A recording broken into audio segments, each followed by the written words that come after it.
What's up, world? What's up? What's the matter with you, Rock?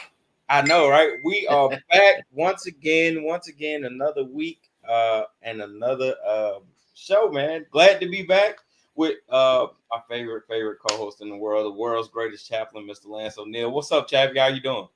I'm doing well. How are you doing, KJ? I am great, man. Kenneth, how are you, Kenneth? What's the frequency? Well, hi. Thank you. Man, I am excited to be back. It's been a tumultuous week. Holy smokes. So before we get started on this week's topic, I want to hear your tumultuous week. Yeah. Everyone wants to know. Shout out to the late great Nina Simone, man, for sending man for that intro. That was a dope song. Recommended by Chappie himself, man. That is such a dope song, man. Oh, phenomenal song. Yeah. Oh God, man. I hate to be one of those guys, but they don't make them like that no more. You know what I mean? It's just no way. Her Ella Fitzgerald, some of them. Oh yeah, man. Yeah. Well, Nina Simone, she did the one, not the Respect, but the other women's kind of big women's, and I'm blanking on the name of it, but I always thought that was Aretha Franklin.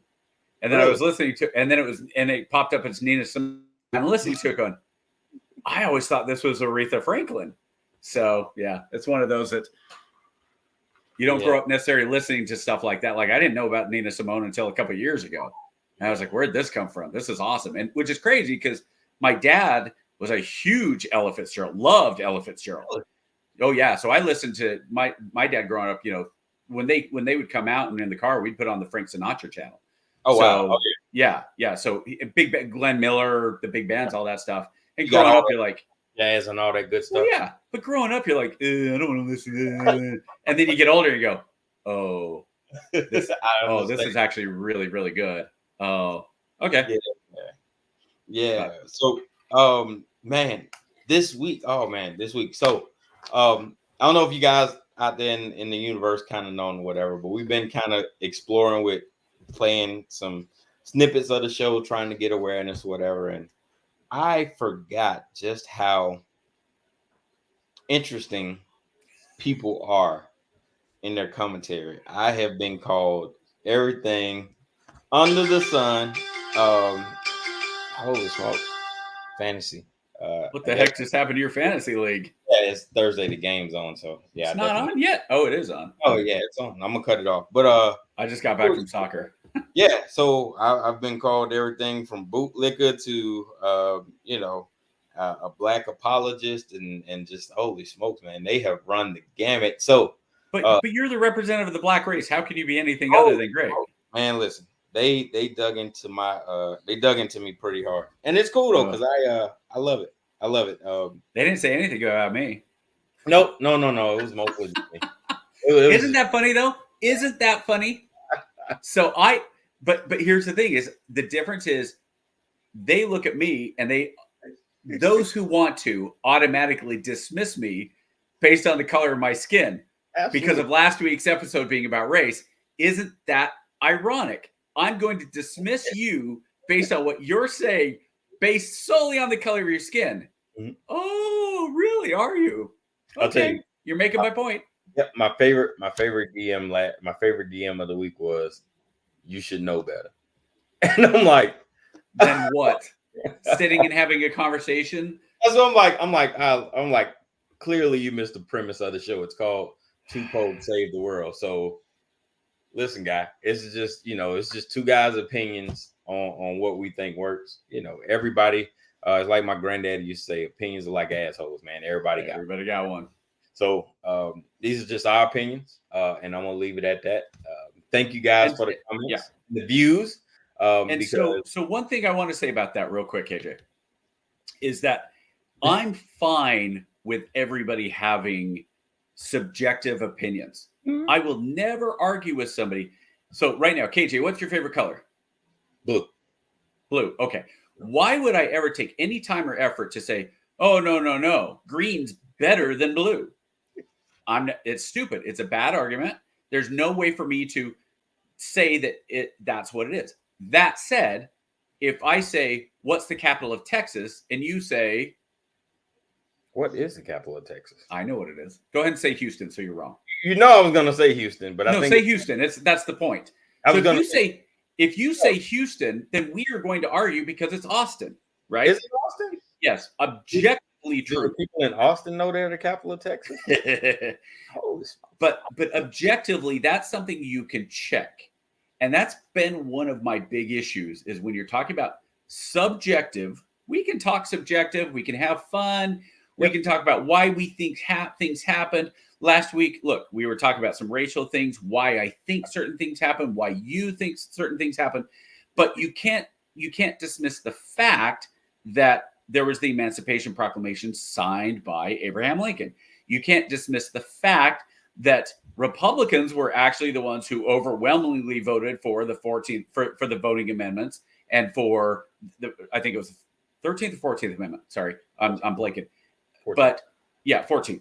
And for the civil rights movement, things like that they were constantly, pushed back by Democrats, and that's fine. Yeah. But if you want to subjectively argue that the parties changed after that, well, if you're trying to make that an objective truth, you better show me the proof. Because Thomas Sowell, that's one of his big things is show me the proof, show me the data that you can show me that exists. Because you can say, because I've gone back and I've looked at this whole Southern strategy of Republicans and Democrats. There was like one Dixiecrat that became a Republican. That's it, one. So you're telling me out of all the stuff in the South that the Republicans changed for the Southern, really? So is that why Jimmy Carter got elected in 76?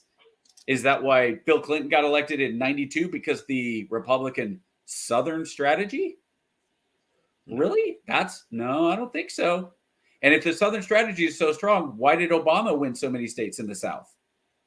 So there's the subjective truth and the objective truth. And here we are trying to mix objective truth, what are facts, along with what we believe, subjective opinions, to try to make the world better. Okay. So just if you're getting on it and saying stuff like you should know better, well, guess what? That's a subjective opinion because honestly, KJ, the fact that he will sit down and have a conversation with me and we can have this conversation, to me, is one of the biggest positives that should be going on in America. It should be sitting down and having civil, calm conversations about things like race, about economics, about poverty. Every bar. I remember there was a time where people would patronize bars, not the party, but just to go and relax after a long day of work, hang out, and you'd be able to have those types of conversations. But like I said, man, with the nuances of the '60s aside, we need to definitely talk about that too. I think that'd be a good topic. The 60s or the 50s, 60s, all of that. But that's going to take us away from today, where we're talking about the media. Holy smokes, the unbiased, absolute truth media, because no media outlet lies. They have the journalism ethics pledge that they take, and they stick to that oath. And no matter whether you're watching CNN or Fox News or Politico or NPR, they are unbiased and they only give you the objective truth. And that's my story, and I'm sticking to it. Are you ready to dive in today? I'm really impressed you said that whole thing with a straight face. All right. If you haven't noticed behind me, this is I believe I got this from CherylAtkinson.com. Mm-hmm. Cheryl Atkinson truly is a phenomenal journalist. If you don't know Cheryl Atkinson, go look her up. She does really some phenomenal work.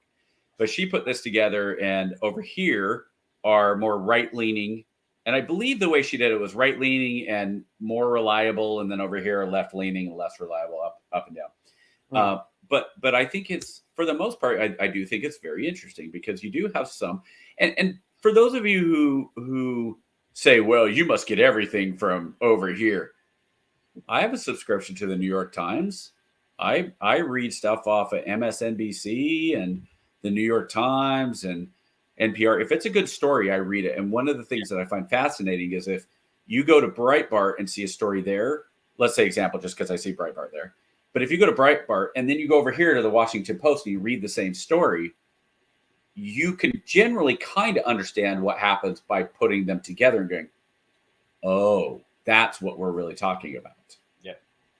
And so there's not really a lot right there in the middle that you can go on to that says this is just how it should be.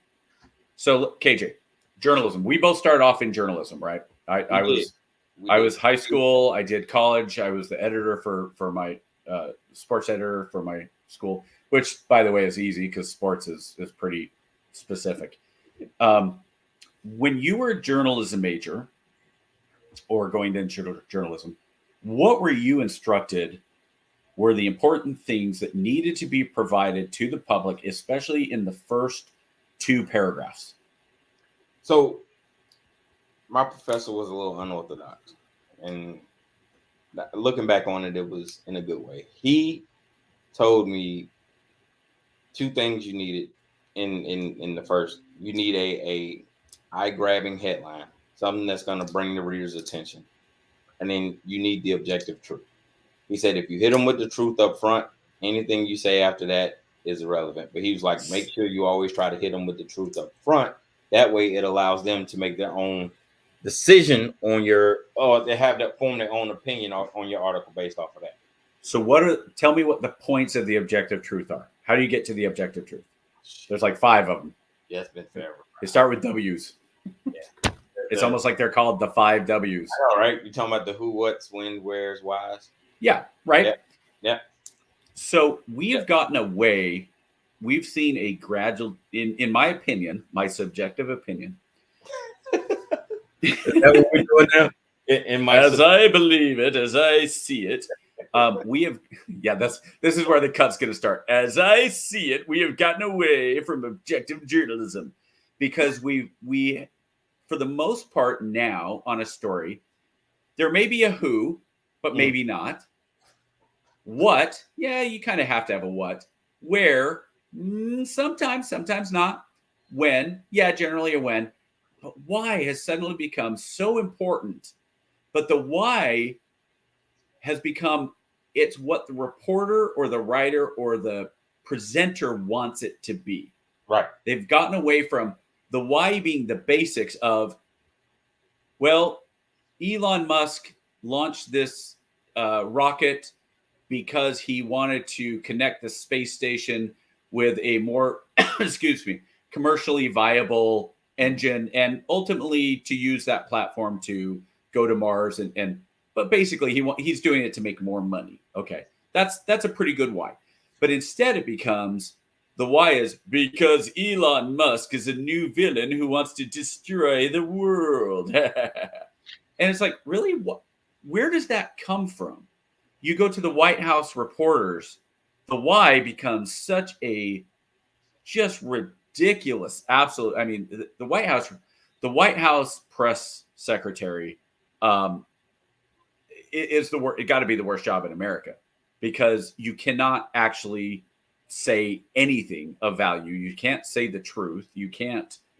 Or you're unwilling to, and I'm not going to sit here and be like, oh, well, Trump's, for Bush, Dana Perino was great as Bush's or whoever. They all have to spin, and I get that, but at the same time, like, where do you go to if you just want a who, what, where, when, why? And okay, I want to backtrack. Who?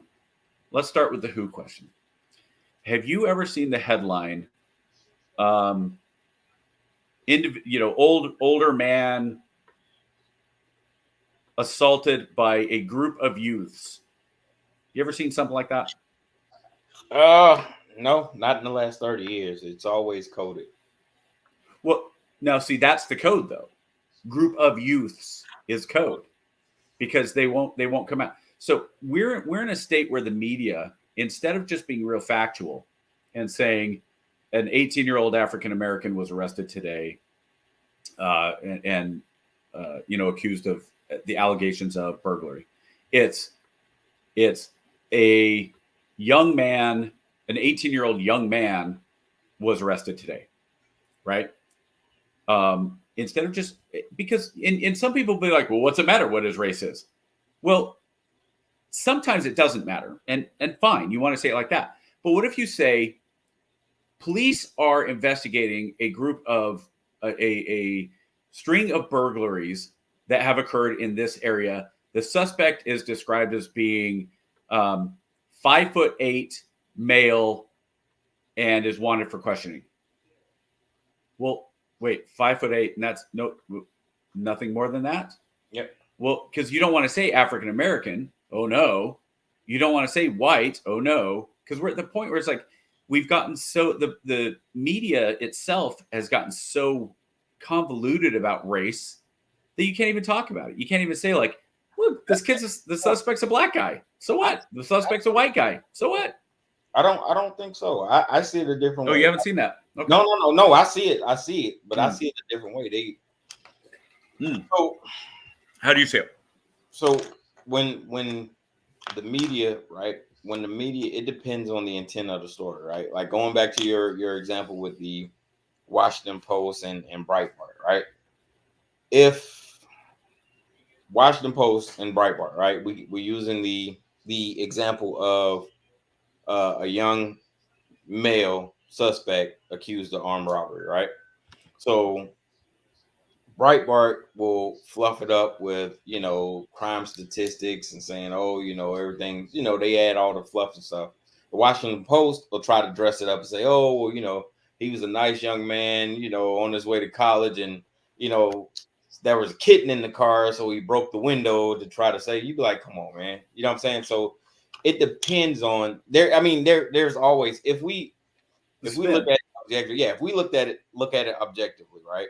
There's always an element of influence to every article, right? Even in journalism, you want to influence the reader to come back because, as you know, the more back in us, the more page pulls, the more sales. But now it's the more clicks or the more reads, the better the better you're compensated, right? So you want to become that popular journalist. You want to become that popular, opinionist or whatever in that paper. So sometimes you may, I hate saying stretch the truth, but sometimes you may, add a little pizzazz to it where there's not needed, just to dress it up, depending on your audience, And I think that's a great point. That is an excellent point that Breitbart might put in more statistics and say, this suspect is, from Baltimore, and this part of Baltimore is just decrepit and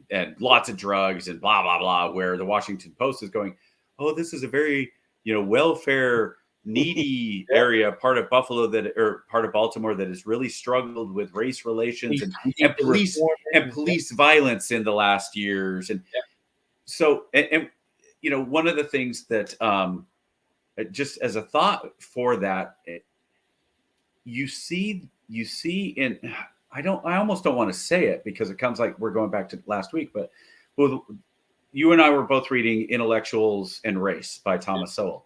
And there's a part where he says there's something within the Black community that dismisses bad behavior. But he says, we see it as the Black community here, but it's not really racial because a lot of the things that happen in the Black community here also happen in England, in the bad socioeconomic places in England with the white poor in England. So if you're going to say, well, this is happening because it's a Black community in the US, but the same things are happening in the white communities in England, is it really racial or is it something different? The hate towards the police, the bias against overachievers within the community. But you see that's another great point Sewell made, was that you saw it all across Europe as well. So that goes into the okay, so it's not a race thing, it's a economic thing, right? People in better And culture. economic situation And culture. yeah, the better you are economically, the stronger your neighborhood is, the better, the more resources you have in your neighborhood, the less drawn to crime you are. It's just what it is. Yeah. If I got a 9 to 5 and I'm feeding my family, right, I don't have a need to break into a car and steal a radio. There you go. For the most part, right. And Yeah. so then the question becomes, with how the media reports these things, is the media reporting what they think and saying, oh, well, again, this is a racial thing, this is a whatever thing, the fluff, the spin, like you said, or are they actually just reporting the facts? And this is something that I'm sure when you were going through journalism, the very basis of yellow journalism is basically making stuff out of thin air to sell newspapers. Yeah. So it's been going on for a century plus. And then you have these things, and one of the problems we have right now, and this is historically, I look at it that we look at things and we go, well, through the lens of today, back then they were horrible, right? Today we look at President Washington and say he was a great man, but he had slaves. How could he have slaves? He can't be a good person if he had slaves. But it's like everybody kind of had slaves back then, though. Yeah, it was kind of the norm. So it's just not just in America. That's the other thing. Like you see stuff where you're talking about not just media, but how often do we see in the media something about 400 years of slavery in America, and that completely discounts the pre-American slave. Actually, there were slave trades going on well after the Emancipation Proclamation in other countries, in Arab, in Africa, in China. There were estimates. I think I saw something where it's like 100 million slaves in China in the 20th century. That's a lot. Now, I might have my number wrong, but that's a lot. And there were more. And there were more white slaves from the Slavic region of Romania, Eastern Europe into Saudi Arabia and the peninsula. There were more whites during the same time frame of the start of America to the Emancipation Proclamation. More whites were sold into slavery during that time than Africans were brought across to the Americas. Okay, so the reason I say that is when you start looking, you see a news report and you see things and you start saying, well, this is I saw one. What was it? It was something like, this is the worst time to be alive in America as a black man. This was like 2 years ago. I remember that article. Yeah, I remember that article. The guy, really? He was trying to say with the police brutality and the I guess the elevated, cultural or societal unease. This was wrong. And I'm thinking back, like, I don't think you did very well in history, guy, because that's there was a very similar one about 6 months ago in Germany, because it said anti-Semitism is at its highest point ever in Germany. Anti-Semitism is its highest point ever in Germany. But now that's where you get yourself, and a lot of it's just that it's that sensationalism. Nobody, I think we've gotten to the point where, and you can blame the evolution of media, you can blame the 24-hour news cycle and all that. It's a big part of it. The war for headlines, but we've gotten away from objective journalism, and and that's not to say that there was a time where journalism was clean, right? Because even back in the founding fathers, early into the presidency, you had presidential misinformation campaigns. Ben Franklin was writing under pseudonyms, and Thomas Jefferson was known, he was known to throw some dirt into the media and push it out. So, it's not uncommon for the media to be used to influence. It's just what it is. But I think what you lost was that integrity and societal responsibility. Like guys that I admire, Brian Gumbel and the Walter Cronkikes, those guys, they had journalistic integrity, right? It's like, I'm gonna report it, but I'm gonna give it to you black and white. I'm not gonna sway you. I'm gonna let you form your own opinion. What you got? Minus the incident. He had one incident. No, I'm not even worried about Brian Gumble. I was gonna say that minus that one incident, but other than that, so there is a very significant part of the population that are in their probably 60s and 70s now that are rightfully anti Walter Cronkite. They hate the man. Really? Because okay. So Walter Cronkite, while he was at, I believe he was at CBS, he ran the news. So the guys, the anchors, they run the news there. Yeah. They are the voice. And he was a Democrat. He was a left-leaning individual. And so he did I'll give you, he did a pretty good job of trying to keep that underneath. Yeah. But Walter Cronkite, after the Tet Offensive, if you know your Vietnam history, the Tet Offensive was a ceasefire around Christmas time. Yep. I could be off on my year, but I believe it was 68 or 69. But the Tet Offensive was a offensive by the North Vietnamese during this truce. Basically, they broke the truce. They came in and they attacked all these American bases all at once. They came massive. Yep. The body count ended up being something like estimates, because the North Vietnamese, when their population got killed, that the Viet Cong would take the bodies for the most part, so it was very difficult. Most estimates put that as a 25 or 30-1 kill ratio for the Americans. Yeah, the Americans absolutely repelled this attack. They went in and they just stopped it cold. They were caught off guard, but they recovered and killed everybody. Right? They didn't lose a single inch of space. Uncle Walter got on the news that night and said, it's a brand new war in Vietnam. And by him saying that, it turned the American people, that was the start of the turn of the American people against the Vietnam War. If Walter Cronkite had gotten on and said the Tet Offensive by the North Vietnamese was a complete failure, the American forces drove back this offensive by the North Vietnamese, who broke this treaty, who had, there was this in place, and they were the bad guys in this. I think you probably end that war 2 to 3 years earlier. Now, could I be wrong? Of course, that's just a subjective. But Cronkite let his own politics and his own thoughts about the war affect his ability to be fair and candid and objective.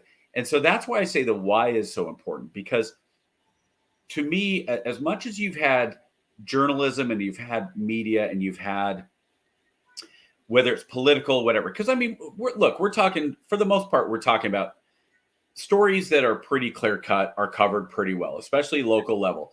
This car was in an accident northbound on this freeway, got hit, blah, blah, blah. Police are investigating. Okay, cool. But when you talk about some of the other things, then you start getting the fluff in. I was just talking with somebody at soccer tonight, and I brought up the fact that the Libya floods was basically a blip on the radar in America.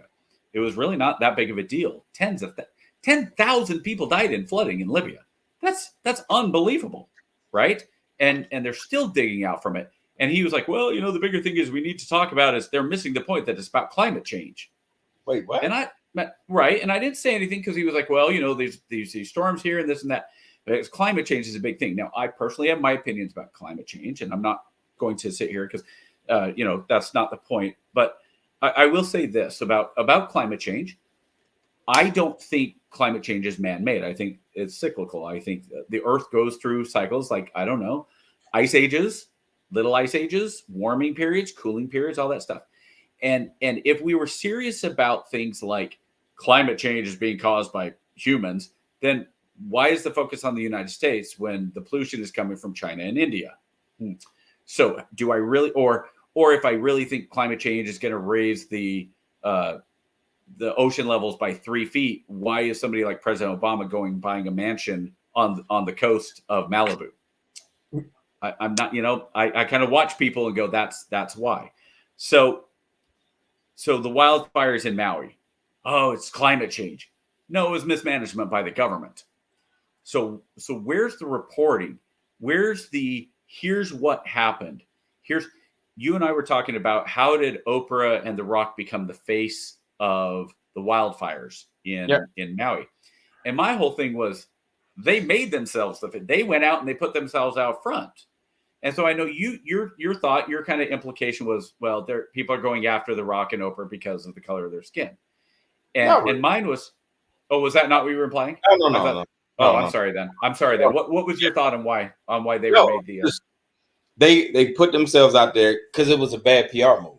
Oh yeah, for sure. It was just a misstep. They failed the PR team failed to read the room. You know what I'm saying? They were trying to gain empathy, and by putting The Rock and Oprah out there, they assumed that the goodwill that they had would overshadow all the misdeeds that the government had. But people are smarter than that now. You know what I'm saying? They say, okay, cool. Thanks, Oprah. Thanks, Rock. But why in the hell are you trying to take my money in a recession when, people can research now? There's open source information. Like, that would have worked years ago.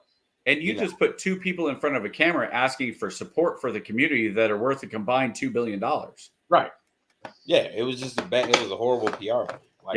And so, right. And so, let alone, well, and I think part of that was Oprah and The Rock and some of these very rich landowners in Maui had their own firefighting teams. Yep. And that was insane, right? So they had their own privatized firefighting team. But you didn't see, Bezos or any of the other guys out there doing all that stuff. They chilled out. And that's kind of, Yeah. I didn't even know they were big landowners or anything there. I knew Zuckerberg at one point I know he has a compound or something. Yeah.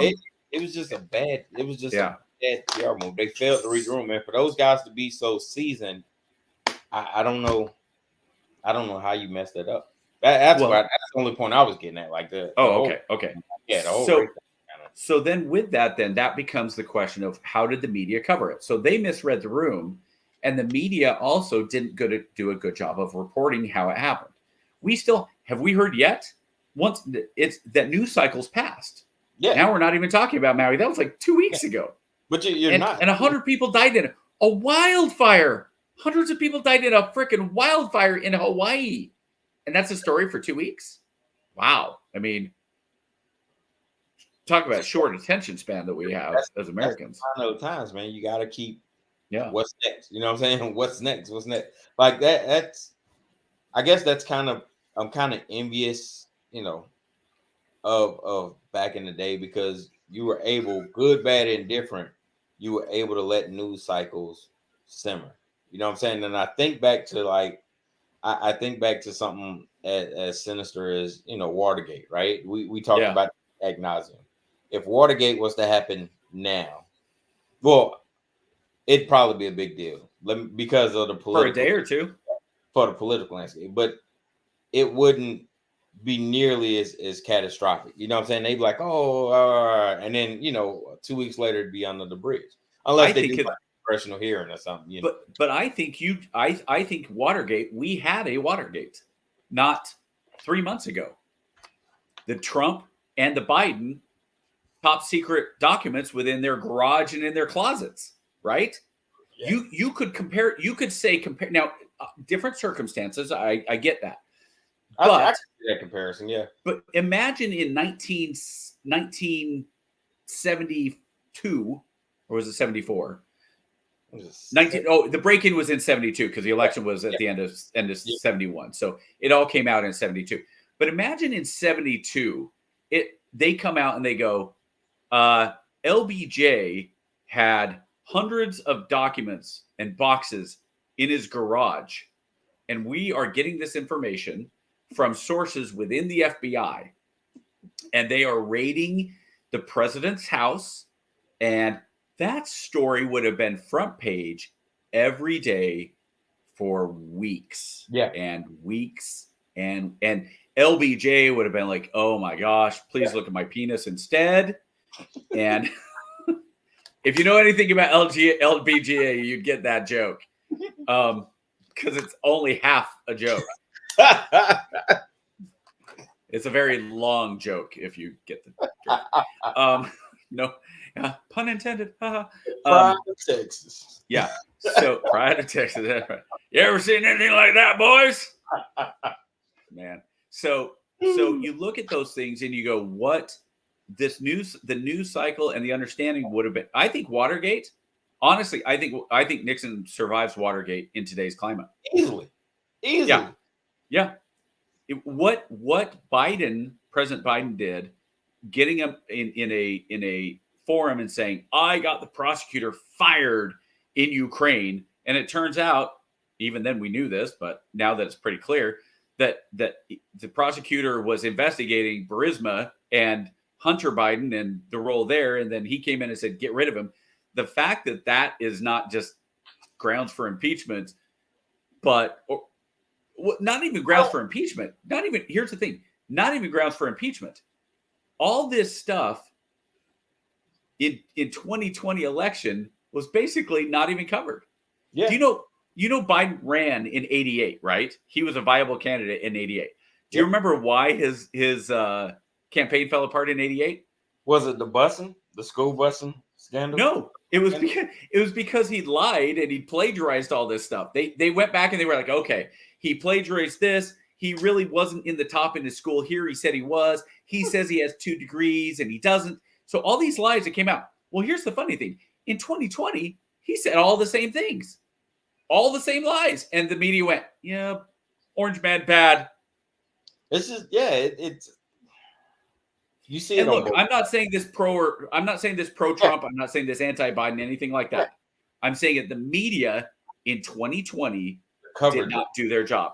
Yeah. But I'm also not saying that the media has been good at their job, because you go all the way back to 92, Clinton and Bush.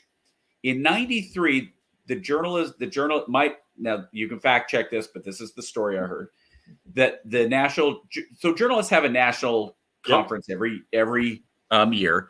And in 93, basically the keynote question was, did the media treat President Bush fairly in the election last year?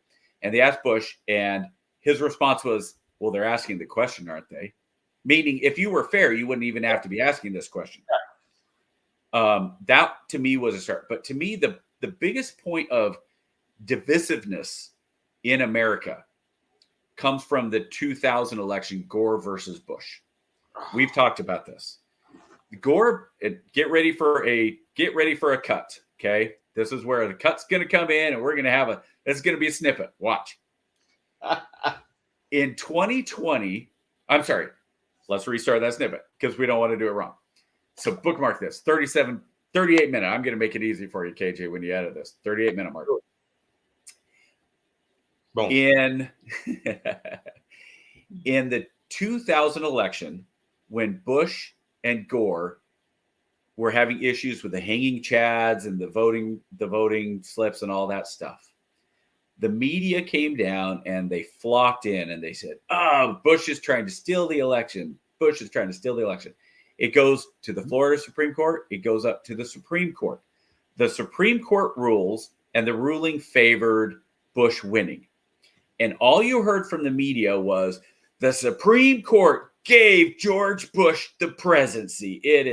It's invalid. He's not really the president, not my president, all that. And they miss what really happened. The Supreme Court said, hey, Florida has these rules and these laws on the books. The election is done. You have to follow the laws that are on the books. The laws were put in place by the legislature. The laws are constitutional. Therefore, you must follow the laws. If Gore had won based on that, Gore wins. It had nothing to do with handing a victory to one or the other. The Supreme Court said, Florida, follow the rules that you passed into law by the legislature. Strangely enough, the Supreme Court did their job, which was to interpret the constitutionality of a law. And that was it. And the media failed. Yeah. There's your snippet. That's it. I don't know, man. That was the start of modern journalism, in my opinion. That is where journalism became Republican versus Democrat. Now, look, the New York Times opinion page has always been leaning left, right? In Salt Lake, I grew up with Deseret News and Salt Lake Tribune. Okay. Yeah. The Deseret News was the conservative, kind of more church, LDS church, conservative newspaper. The Salt Lake Tribune was always the more liberal, left-leaning paper. And we got the Tribune growing up, mainly because it was a morning paper and the Deseret News was afternoon. And so growing up, I was always reading the Tribune, and I didn't think anything about it because I would read the sports page and things like that. But as I got older and I started to pay attention to things, I went, oh yeah, that's true. One is a more conservative, one is a more liberal, because people don't understand that it's not just about what you report. It's also about what you don't report. Bernie Goldberg, who started off in CBS, and he was a fairly prominent. He basically got run out of CBS, as did Cheryl Atkinson, because of their wanting to be straight journalists. And which is funny because then Bernie ended up on Fox News, so everybody went, "Oh, you're conservative." And Bernie's like, "No, I'm not. I'm just somebody who wants to speak about journalism."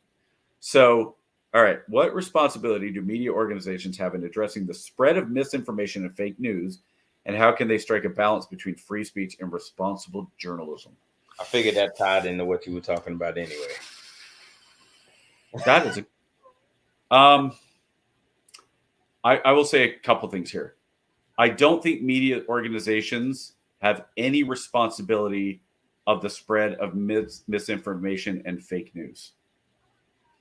And the reason I say that is it's the media's job to present the facts. So if your job is saying this is factually inaccurate and leave it at that, I'm fine with that. I think that's what journalism should do. If they want to come, but the problem is the phrase misinformation and the phrase fake news has been taken to such a ridiculous level that if I go out and I say, I remember one, what was it? When Mitt Romney got given the award for the biggest lie of the year by, I believe, the Washington Post. Really? And I think it was 2011, 2012, that time frame. Because during the debate, Romney said something like, China is building more Jeeps, American-made Jeeps, than in America, and that's wrong. And so I believe it was the Washington Post, said biggest lie of the year, right? He won the award for the. And then over the next couple of years, it turned out that he was 100% accurate, that there were more Jeeps being built in China than in America, and that Jeep had moved much of its production to China. Yeah. And so it's like, well, okay, so do I trust the Washington Post anymore? Nope, not at all. And if somebody like, on the other side, if somebody like Town Hall or the Daily Caller or WorldNet Daily, if some of those or the Washington Post, if they can't come out and say, hey, it's not true that President Biden, I don't know, went on a water slide and lost his shorts. That's not true, right? Completely fabrication. But if they're going, oh, it's been reported that President Biden, when he was visiting Delaware, took his grandkids out to the water park and he slid down the water slide and lost his shorts. And it turns out it's a complete fabrication. Some blogger was just like, oh, yeah. Hey, I was out there and I saw it. He lost his shorts. And instead, a lot of these organizations will go, oh, a blogger put it? Well, then here you go. That's incredible. Oh, my gosh. And I just saw a clip by some comedians talking about this. And they were talking about how you have to watch what you say. And that's true whether it's in journalism or comedy or whatever. But one of the guys was like, what I don't appreciate is that a comedian has to go out. And they were talking about Tracy Morgan, how he had said something in one of his stand-up acts that this guy found offensive. And this blogger went and said, this is what Tracy Morgan said. And it's like, well, wait, so you have such a good memory that you can remember exactly what Tracy Morgan said, one. Two, he said it at a comedy show. 3, what was the context of what Tracy Morgan was saying? 4, do you not know who Tracy Morgan is? Right. Like Tracy Morgan saying, I think it was because he had used the do we call it a slur? I guess it's slur by using the F for gay people. He said, I don't know if he said fags. I don't know if he said faggot, something like that. Yeah. And so this guy had gone on and so here's Tracy. It's like, so now a comedian can't. Now that's very different than Michael Richards getting up and screaming the N-word at audience members. Let's, there is a now, and again, this is where freedom of speech versus consequences. He had a very bad day. He had a very bad day. And so the difference between freedom of speech and freedom of consequences is, does Michael Richards have the right to get on stage and yell the N-word at a bunch of guys and back and forth and getting mad in the balcony? Of course he does. Absolutely. Sure. Yep. Absolutely. Does he have the right to then claim, no, I shouldn't be blackballed from the community, from the comedy community? Well, guess what, dude? There's your consequences.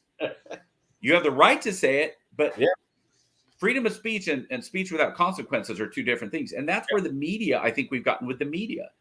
This misinformation and the fake news, I will tell you right now, I am cynical about almost everything I read. And that's why I say I will read one source. And if it's an interesting story, I'll read another source.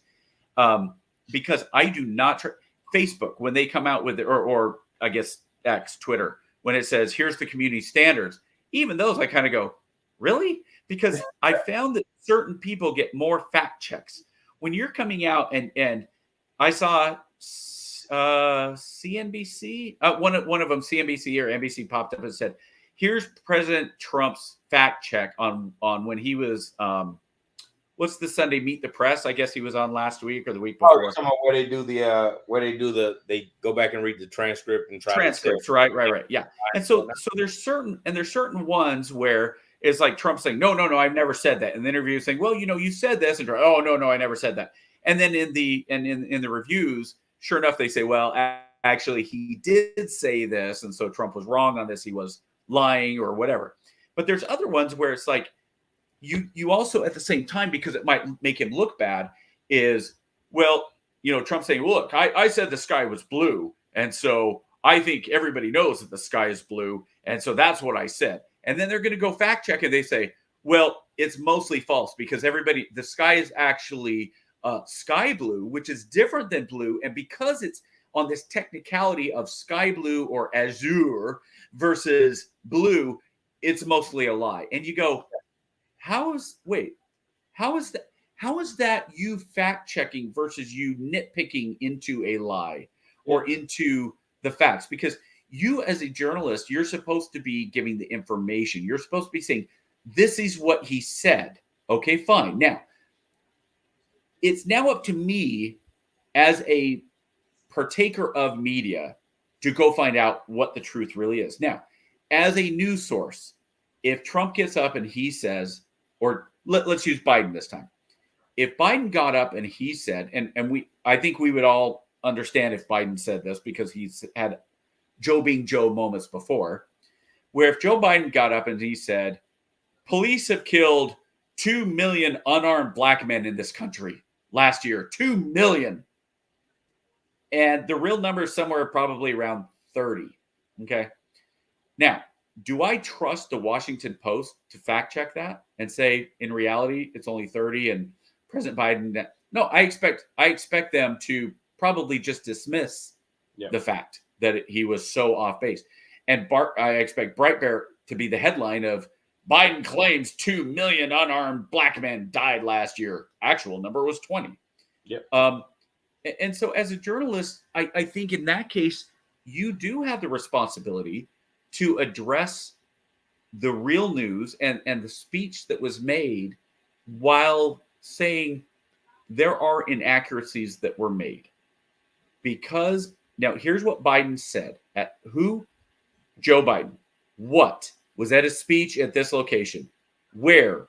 Okay, in Cincinnati. When? September 22nd. Why? To address the Kiwanis Club. What? What did he say? He said that 2 million black men were killed last year. Unarmed black men were killed by police. Editor's note. Yep. Most recent statistical DOJ statistics. Or even in that next paragraph, the DOJ has stated that in all likelihood the number is somewhere around 20 to 30. New numbers are not out. The president clearly is mistaken in his numbers on this. Do you have a responsibility as a journalist to say that? I think you do. And I think that's where you're striking the balance as the fourth estate to say the president has the right to say whatever he wants. Trump has the right to say whatever he wants.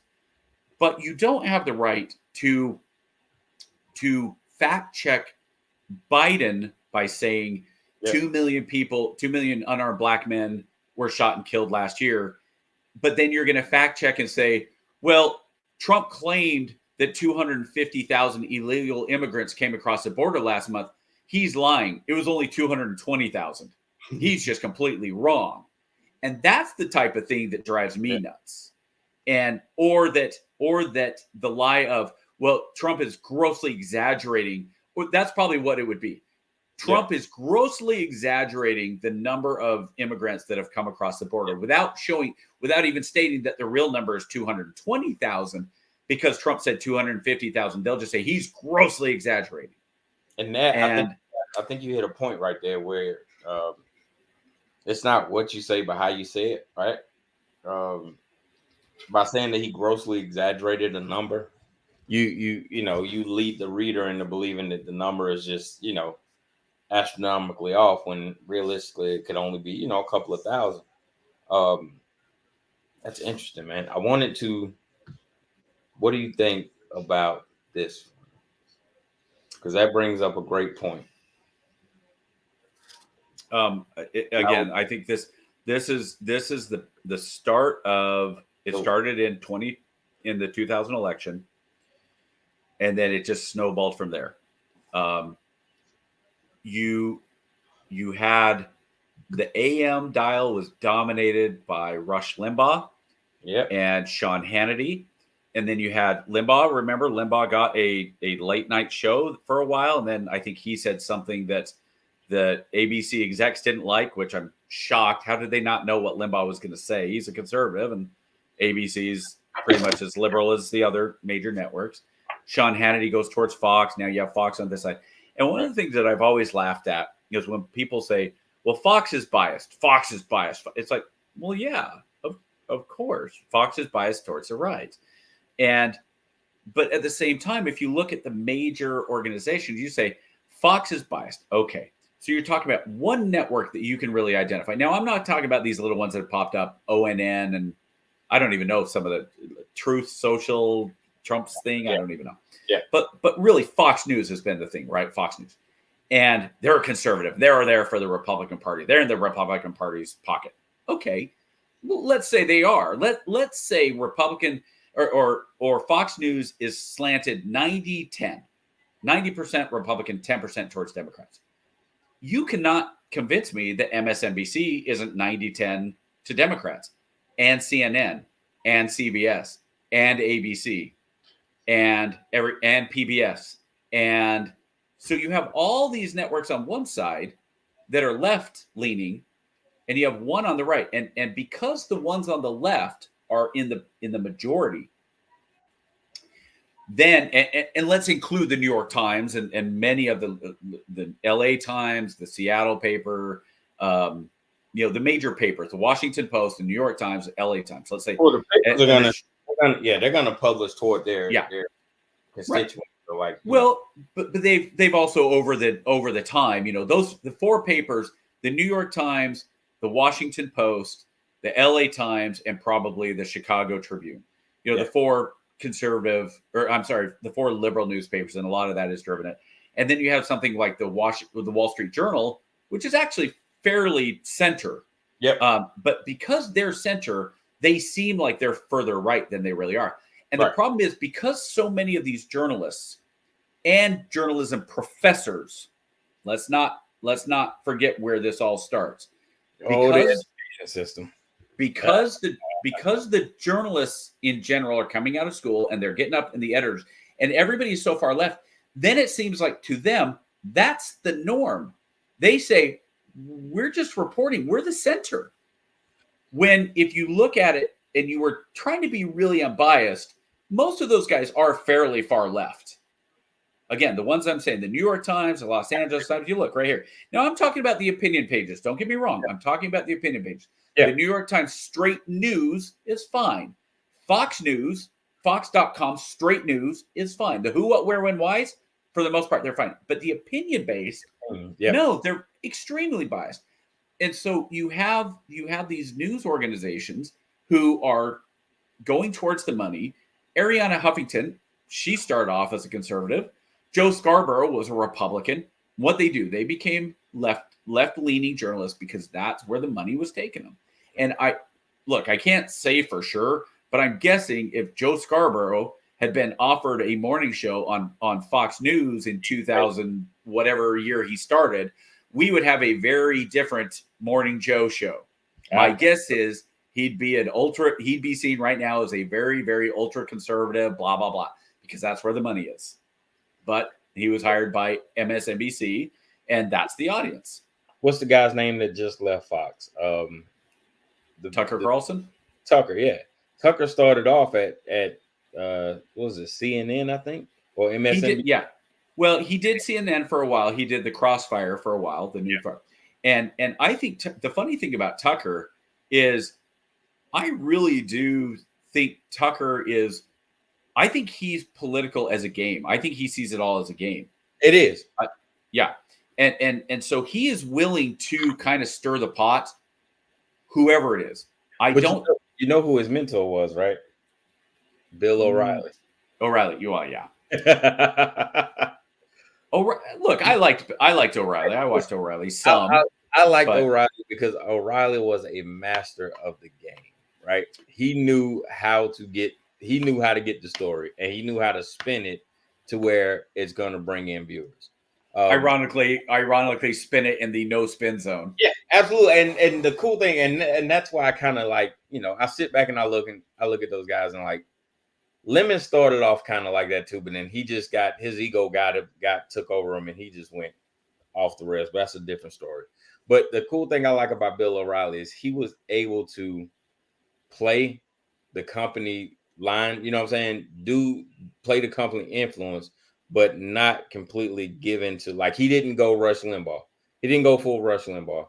He didn't go full Tucker Carlson. He was like, yeah, I'm conservative, but I recognize we got wackos in our party too. So, yeah, And that was one of the things with Rush. I used to listen to Rush quite a bit in late 90s, but there was a point where he was pushing back on, like, it wasn't the Brady Bill, but it was something like the Brady Bill and the 3-day background check and those things.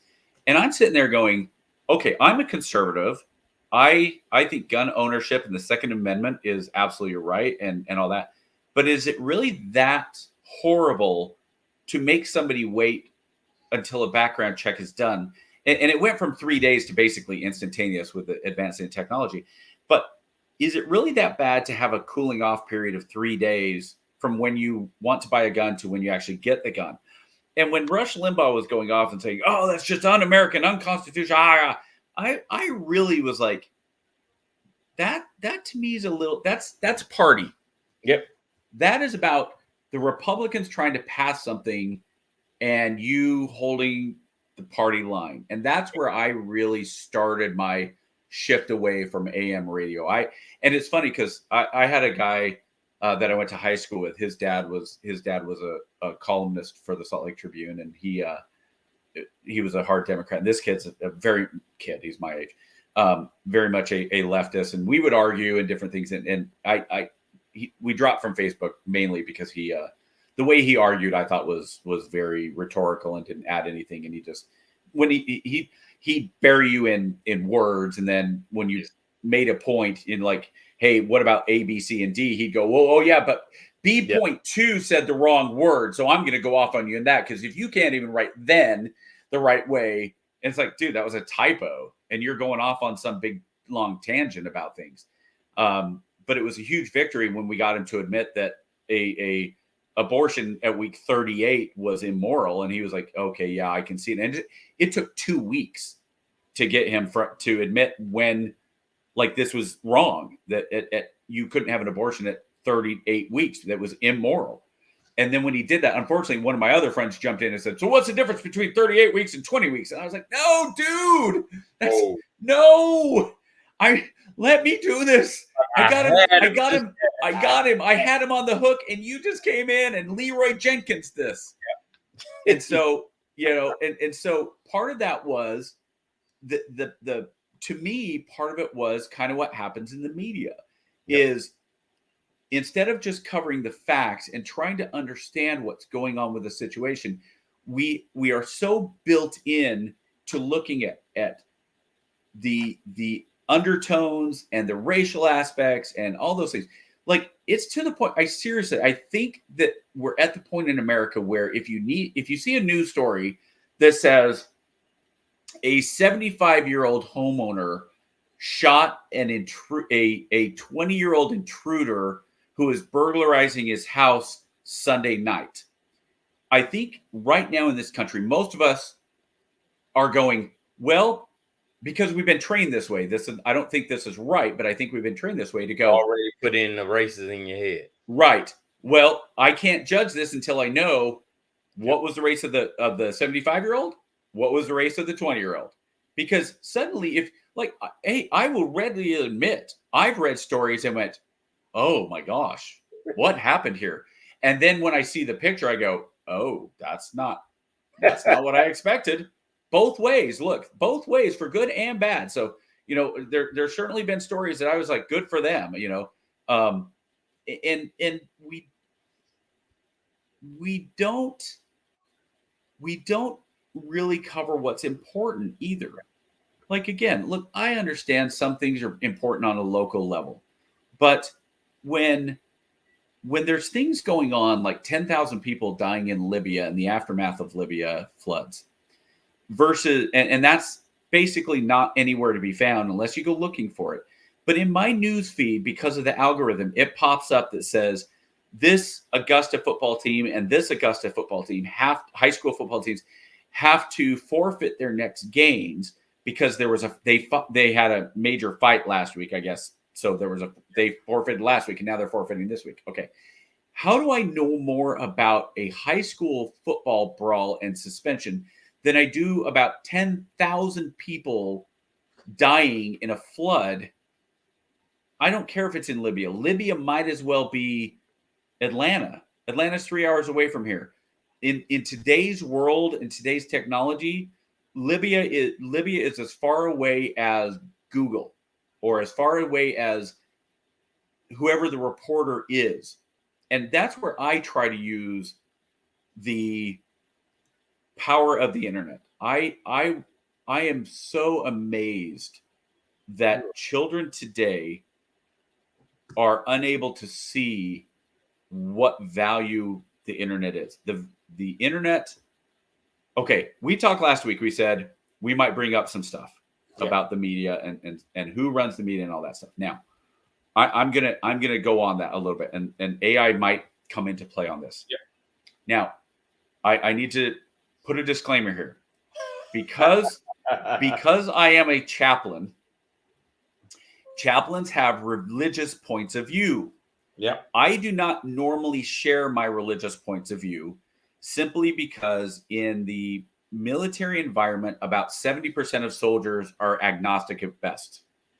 So agnostic means there might be a God, there might not. I'm not really going to worry too much about it.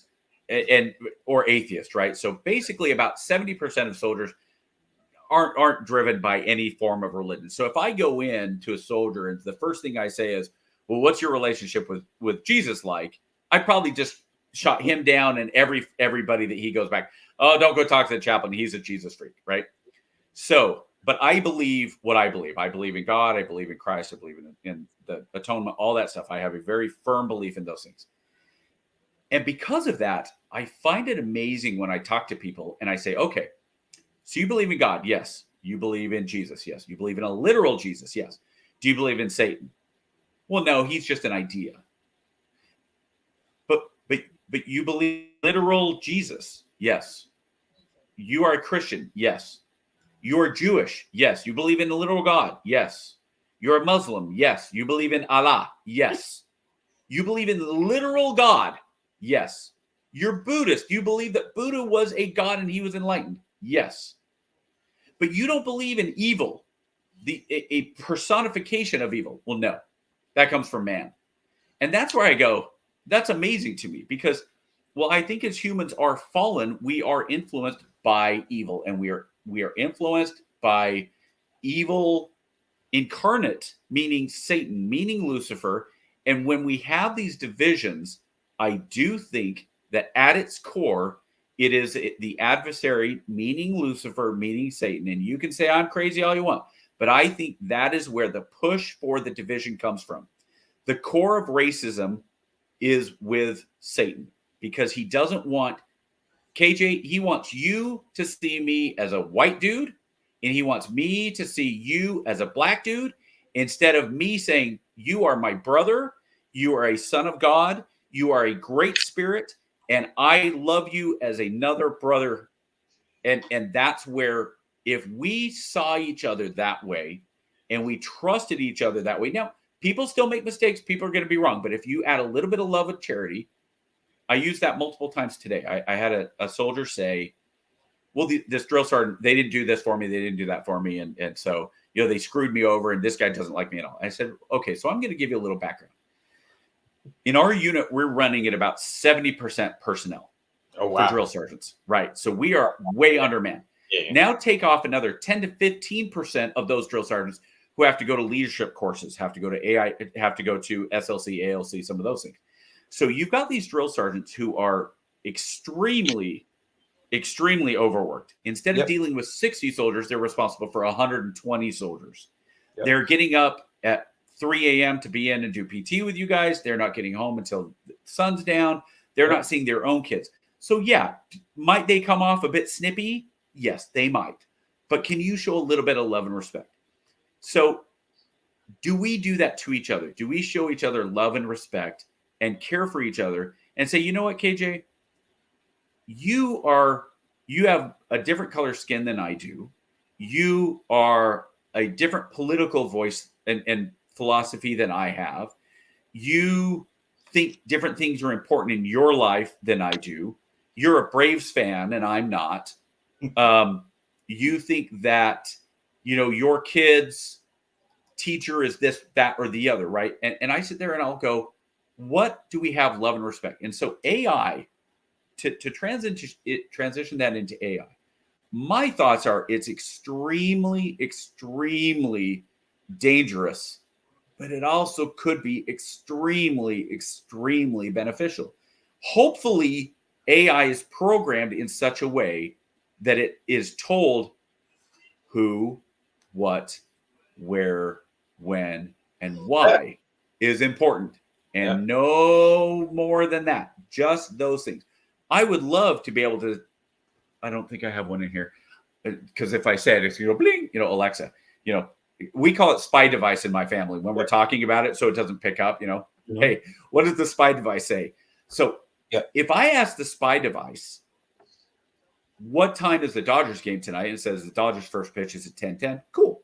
Hey, when did the Dodgers play? The Dodgers are playing. I think they're playing the Giants tonight, or who's pitching, stuff like that. Okay, cool, fine. But I should not be able to ask AI and say, or more importantly, I should not be able to say to the spy device, Alexa, who is Jesus? And we saw this, Steven Crowder did this a couple of years ago. Yeah. Jesus is a fictional character that some people believe. Meanwhile, you said, who's Muhammad? And Muhammad is the revered prophet from Islam. And that's the type of thing that worries me about AI. Because you could say Jesus is the accepted son of God by the Christian faith. Yep. Okay, fine. Muhammad is the accepted prophet of the Muslim faith. Okay. Buddha is the accepted, the accepted source of knowledge in the Buddhist faith. But when you start saying AI and the media, and you start saying, well, these news stories are being written. And first of all, the news story, have you seen some of the glitches in the news stories? They're hilarious, Yep. And you go, oh, that's, yeah. not understanding the difference between true military action and a football game. Yep. It's like the George Carlin thing: baseball versus football. In football, they play on the gridiron. In baseball, they play on a diamond. You know, in baseball, they're trying to get home. In football, they're trying to destroy the other team, the goal line. You know, stuff. Anyway, it's very funny if you go watch it. But AI, I worry with AI that's where we could go. We could go into the bias of saying, "Hey Alexa, tell me what happened in the presidential debate last night," and the algorithm could say, "Well, President Biden was clearly won the debate last night by destroying the arguments that the candidate Bush or President Trump was saying, and blah blah blah blah blah." Right? You could very easily have AI written in a way that you say, if it leans this way, you will accept it, and you will make that all look good. And if it leans that way, you need to make it look like it's wrong and it's of the devil. And that's where I worry about AI. It could be great, but it's like the internet. The internet could be the most powerful. It probably is. It's still the most powerful tool. Our kids, your and my kids, will never be unable to find a fact. Like realistically. Now, again, there's the bias of what you find on Wikipedia and stuff, but general. Like if you want to find out, if you ever ask, hey Google, when did the War of 1812 start? You're probably going to get an answer, right? Yep. Unlike half of Americans who don't know when the War of 1812 started. Real stat, by the way. The other one is who's buried in the tomb of the unknown soldier. Who's buried in Grant's tomb. And so AI could do that for us, or AI could be what the internet is now, which is, 60% of the traffic on the internet is porn.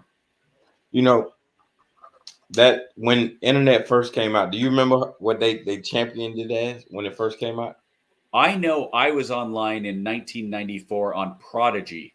Yeah, they said it was the information superhighway, and said it would lead to. I remember that. It will supercharge society and revolutionize information to where we will have some of the smartest people in the history of man. And it backfired spectacularly. And I see AI falling into that same scope. It's a great at its surface. It is a great tool, right? It can help exponentially, right? The uses are unfathomable. There's case studies where AI has helped diagnose medical conditions for kids and just ridiculousness. But I just don't have enough faith in humans to do the right thing. You know what I mean? To program it the right way. Yeah.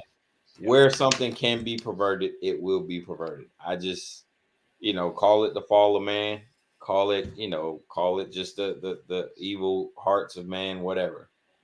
Where there is a way to pervert a system, it will be perverted. And it's just nothing to do with that.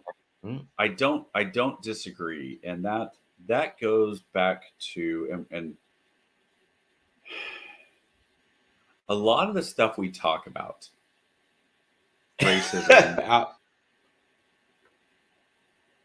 Oh, right. Say that again. You laughed and you started to say something. Oh, that gum storm's coming through. Oh, no. So, yeah, I was just saying that is a very gloomy outlook on society, man. And I'll say this. I just finished a book called it was something like Lies My Teacher Told Me, and it talks about how teachers in high schools, and especially with history teachers, do a very poor job of teaching why history is important and why history is interesting. And I've thought this for years. Like my daughter, my now 20-year-old, she came to me one day and she's like, "So Dad, you know about this stuff. What?" And she asked me a question about something or other history-wise. And I started telling her. And we talked for about 20 minutes. And she goes, you just taught me more history in 20 minutes than I've had in 2.5 years of high school. Jeez. And I was like, really? Like, that doesn't seem right. Like, is it just because you weren't paying attention or what? She goes, no, it's not. I don't remember it and I don't care, but this is interesting. What we're talking about is interesting. And so we started a little program between us where we went back and we would watch movies, just simple movies. We went, Revolutionary War, like The Patriot. And now, given The Patriot is not historical, I get it, but to give her the idea, and then we would talk about it. And then the Civil War, and so we did this. We went through different wars, World War I, World War II, and we would then talk about it. I got her onto Band of Brothers. When she comes and visits, we watch the entire series of Band of Brothers. Nice. Right? Yeah. And so that's something that as parents, and that's why I was saying, it's same as last week when we were talking about race, the solution, because again, POGS Save the World is about also solutions. The solution to a lot of this comes down to teaching your children to think critically. And to say, all right, what am I being fed by the media? What am I being told? And does that match up with my ability to perceive the world? My daughter Lilia, again, we were driving. This was about 2015, and they were presidential debates with Trump and Biden. They were talking about some bills passing, some spending, some increase in spending. And she said, "So what do they talk about?" I said, "Well, so Congress is trying to increase some spending for more welfare and to give this and that." And she goes, so they want to give money from the government to people that don't work. And I said, well, yeah, I mean, basically that's what it boils down to. And she goes, well, why would you ever give people who don't work money for nothing? Because then they're never going to want to work, especially if the money is from people who actually pay taxes, because they're working, right? I was like, yeah. And she goes, that doesn't make sense. I said, Lilia, welcome to the Republican Party. So glad. Hi. and that's really, again, it's now it's more welcome to being a conservative than the Republican Party, but to me it was more, you're critically thinking, and that's what I appreciated. And so if we don't teach our kids how to critically think, and look, if the information is wrong, I have no problem with asking Alexa about Columbus being a slaver, because Columbus, he was responsible for somewhere probably around 2,000 slaves or more being taken to England and all that stuff. He was a slaver. Okay. But in 1492, slavery was very much part of the deal. That's how you got financed to go out and make money and get stuff for us. Well, the first thing he did was he got slaves because he didn't find gold the first time he was there. And then when he went back the second time and found gold, well, now I had gold and slaves, right? And then when the conquistadors came in, they went in and they were able to, basically, they were like, these savages, we could destroy this entire population with 50 men and horses and guns. Well, yeah, because you had 5 million people in the Aztec Empire that looked at these guys going, these are gods that are on these animals. They're half men, half animal that are 12 feet tall. How, because they're sitting on horseback. They've never seen horses before. And they have these sticks that go boom and instantly kill somebody. Imagine not knowing what a gun is, and suddenly you hear a loud boom, and your buddy falls down, and they're, because you can't see the bullet, you're just like, he just controlled lightning. Oh my gosh, right? So if we look at history and we say, these are the things that happen, and here's why they happen and why they're important, the same thing happens with the media. Why is it important? What is going on? How do we learn from this? And that's the part of the AI and the media that really, I think, are missing out. And it's our parents' responsibility to say, okay, here's what the news says. One, is it accurate? Like, in line, can we demonstrably prove that this happened? Two, why did it happen? Let's talk about why it happened. And three, how does it affect us and how we live? Because while we can say the flooding in Libya didn't affect us, does it directly affect me? No. Is it important? I think so. Because out of a humanitarian sense, I think it's important that we know what's going on in the world and how that affects other countries and how that could potentially affect us. And different things. Why is it important that we limit people coming across the border? Or is it important that we limit people of color? Is it important to let a young black man out of jail because he is based on the color of his skin? Or is that the message that now you're sending to a whole other group of young black men that it's okay to take life and not think about it? We saw this last week on the news. I think I sent you the clip, right, of the cop. So there's these two boys who went and stolen a car, and they're driving along, and they hit a retired police chief, killed the guy, right? Turned out the car was stolen. I didn't know that for a couple of days that the car was stolen, because my first thought was, why would you do that to your own car? Not thinking, oh. Now, when I saw this, I was horrified at the action. Yeah. Two young men purposefully running down an older man or anybody just riding his bike on the side of the road. I was horrified. The fact that the two individuals, I'm not even sure I've seen their races reported. I believe they were black, but they could have been Hispanic. And the reason I say that is some of the language that was spoken leads me to believe that verbally it sounded like two African Americans. And if I'm wrong, I wholly apologize, but that's what it kind of sounded like to me. And if you say you can't tell what race somebody is by how they speak, give me a break. Everybody knows, like, you could close your eyes and listen to me and you'd be like, that dude's about as white as they come. So, and the fact that they ran down the biker, I couldn't care less that the biker was white. I really didn't notice. All I noticed that they ran this. Now, with that, how is it reported in the media?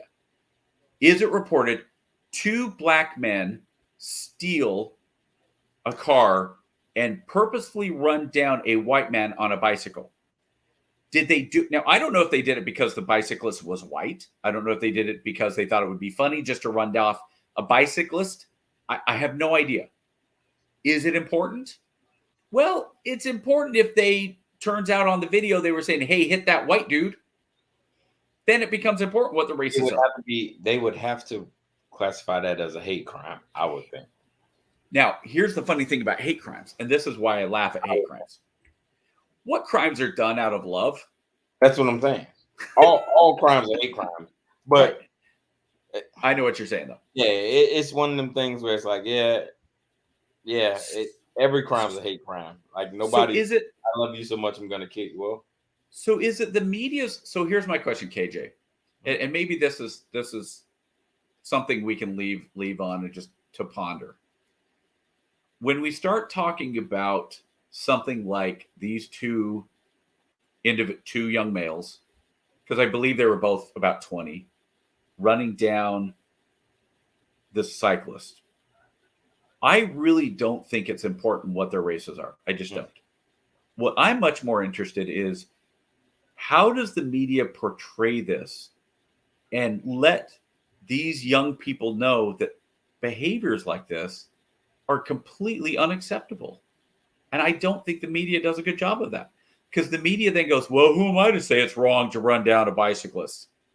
Common sense? Society? The laws? You as the media have the responsibility to educate or inform, I should say. Maybe not educate, but to inform at the very least. And I think in general, the media has failed just even informing. Are you getting some good questions back there? That you're no. I was looking at the headlines because you brought up a good point about how are they described in the headlines. So I just Googled it just out of curiosity. Teens record hit and run, kill former police chief. Las Vegas teens accused of killing bicyclist, crash stolen car. These little jokers are habitual car stealers. 3 cars. They've stolen 3 cars and committed burglary all in the span of about 2 hours. Oh, but they're good boys. Before they killed them. But they're good boys. They want to go to college. They wanted to go to college. One Hispanic guy, one black kid. And it's just, I half apologize then. No, it just no, for saying that they sound I'm looking at it like society, man. Yo, next week. And just let me ask you a question on this headline and the media failure. if it had been a white male and an Asian male teenager, 20 years old, and they had purposely run off a black man off the road, do you think that their races might have been included in the headlines and the first paragraph? See, and that's where the black delegation got to take this L and be like, yeah, all right, you got me on that one, because it just. But again, too, it's sensationalism. It doesn't have an impact if it's two minorities killing a white guy. If it's, two white, a white guy and a minority killing a black guy, well, that's something I can run with, because, I can get people to share. I can go viral. That's going to stir up the masses. Exactly. And that's where the media, I look at that and go, why? Like George Floyd, what was the one in the brown kid, hands up, don't shoot, that whole lie. The cigarette dude. Yeah. He's a gentle giant who just went in and beat robbed a grocery store and when he was trying to be stopped by the shop owner, threw the guy across the floor because he was 6'5", 340 pounds. That was a big dude. I understand the intent, and that's where my blackness, if there is a thing, can empathize with the intent, but still recognize that it's wrong as shit either way, because for so long black people were demonized in the headlines, right? They find the absolute worst picture that they can find of the person, and some stuff. Do you remember what they did? I think it was OJ. Didn't they darken OJ's picture? Yeah. So, and they do that. Even weirdly enough, the damn Kemp campaign, just this last election cycle, when they were doing ads of Stacey Abrams, they would make her darker intentionally. Were they? Yeah, it's insane. I'm like, dude, what are you doing? Like, she's pretty dark to begin with. You didn't need to darken her up. Yeah, she's got plenty of melanin, bro. But I mean, those are just those little subtle little tweaks that kind of tick back to the subconscious of the mind. And and so with the media, it's funny because remember we had the big outcry when Watchmen. Can you still hear me? Yeah. Okay, so somebody's calling me. I got to call him back in a second. When Watchmen came out, there was a whole thing about the Tulsa riots and Tulsa Wall Street and all that, right? Yeah. Mm-hmm. So I didn't know this until I saw a podcast a little bit ago. Just a sec. I got to text him real quick. No, but basically, it was that Wall Street. It had been. Franklin, dude, give me a second. You just called me like 3 times. Rebuilt. Sorry. Give me a second. No, you're good. Yeah. No, I'm telling Franklin to give me a second. Oh. I'm getting your call. He's called me 4 times in a row. I said, give me 5 minutes. So, dude, I know you want to talk. Just a second. So it was rebuilt. They got the federal funding. Yeah. And it was rebuilt. And they won most of their cases. They took the city to court and won most of their cases. And got the money. Did you know what killed Black Wall Street? Integration. I told you. We saw the same thing. Those those unintended consequences. Go ahead, man. It's time. I think we're at the 90-minute mark anyway. So okay. All right, brother. We got education next week. So that's going to be a good one. All right.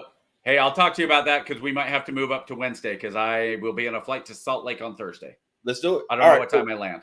Depends on what time I land. So maybe same bat time. We'll see. Close enough. We'll be there. We'll be there sometime next week. Just find us. All right. We out. Brother. But oh, wait. I forgot to do that. Stay in stream.